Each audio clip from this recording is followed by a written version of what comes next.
Hi guys, in this video I will show you how to send money from Cash App to Chime card. In order to do this, you first have to launch your Cash App mobile application, and once you are on this type of page, you need to tap on your profile icon in the top right hand corner of the screen. Once done, you will be landed on your account page where you just have to scroll down and then you need to click on the option of linked banks. Now in the linked banks, you will be able to see the option of linking the bank account.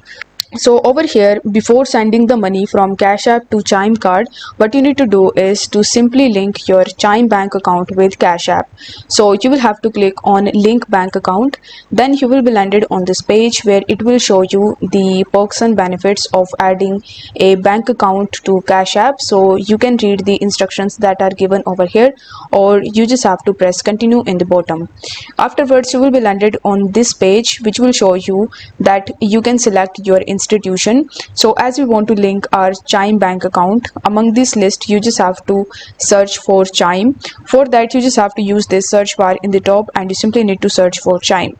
Afterwards, you just have to provide your Chime credentials like your username and password with Chime. Then you need to follow further on screen instructions in order to successfully link it with your Cash App account. Now once this step is done, you will be landed on this page again, where this time you will be able to see your linked bank over here. After that, you just have to come back to the money page, and now you just have to click on the cash out button, and after following the cash out details, you will be able to send your money from your Cash App account to Chime card. So if the video was helpful, then don't forget to like the video and subscribe to the channel. Thank you so much for watching.